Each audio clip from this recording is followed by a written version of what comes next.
આજે છે ગાડી રિપેરિંગ કરવાનો 7મો દિવસ ને ગાડીમાં આપણે નાખી દીધા છે બહુ ઝાઝા એવા પૈસા અને ગાડીમાં જે થોડું ઘણું કામ બાકી છે ને ગાડીમાં હજી થોડા ઘણા પૈસા નાખવાના છે. એટલે આ વિચાર એવો આવ્યો છે કે આપણે ગાડી હેને બદલાવી નાખીએ ને કાળી અંધારી રાતમાં તમારો ભાઈ વેલો 5 વાગે થઈ ગયો છે તૈયાર હાથમાં કેળું અને કપડાની જોડ લઈને તમારો ભાઈ નીકળી ગયો છે ગાડી જોવા. એટલે બધેથી પહેલા હેને ગાડીને પીવરાવી દીધું છે થોડુંક પાણી ને ગાડીને કરી દીધી છે ફૂલ અને પછી ગાડીને ઉપાડી રામ રમાટે ને ગાડીને એટલી રમરમાટી હાકી ને કે ગાડીમાંથી હેને કઈક ઉપરથી અવાજ આવવા મળ્યો ને એ અવાજ આવ્યો ને એટલે એમાં થોડીક વાર બી ગયા અને બેન ઉપર જોઈને તો ઉપરથી છે ને ગાડીની ઉપર માછલી આવે ને માછલી એ તૂટી ગઈ હતી. તો એટલી વારમાં આગળ એક ટોલ નાકો આવી ગયો, ટોલ નાકામાંથી નીકળી ગયો એક મોટો અજગર ને પાછું અમારે ગાડી જોવા જવાનું છે ઠેક ડાકોર ને ડાકોર મારા ગામથી લગભગ 300-350 કિલોમીટર જેવું થાય છે એટલે અમારે વહેલું 5 વાગે નીકળવું પડ્યું. કિનારા તો સ્થિર અને સલામત હોય પણ માણસ એના માટે નથી સર્જાણો. અરે ખારવો ખલાસી તો ઈ કેવા પેલી વાર જોઈએ ને એટલે બધી બાજુ છે ને દરિયો જ લાગે પણ દરિયો નથી. આ બાજુ પાણી છે ને ઓલી બાજુ પાણી છે ને વચ્ચે રસ્તો છે.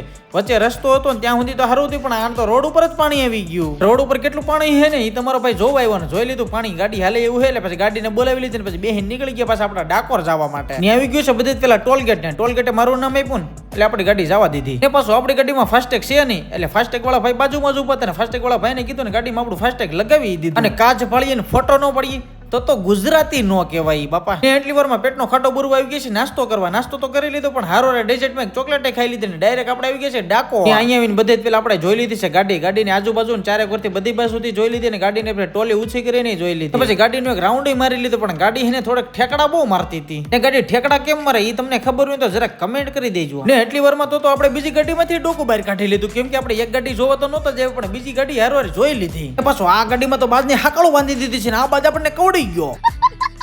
હવે આપણે જે ગાડી જોવાની હતી ને એ બધી ગાડી જોઈ લીધી છે ને હવે આપણે રિટર્ન થઈ ગયા છીએ ચોટીલા બાજુ. ને ચોટીલા પૂગતા તો રાત થઈ ગઈ એટલે આપણે આવી ગયા છીએ લાલા રઘુવંશીમાં પાછા જમવા. પેલા જોયું તો બધી પેલા જમવાનું જ લાગ્યું પછી ખબર પડી આ તો બધા સંભારા છે ને જમવાનું તો ભાઈ આની પછી આવશે. ઓહો આમ જોવો એક થાળીમાં જ્યાં જોઈને બધા શાક અલગ પ્રકારના નીકળે શાક જ પડ્યા છે. ને ચોટીલાથી જોડાવી લીધો છે ઘોડો.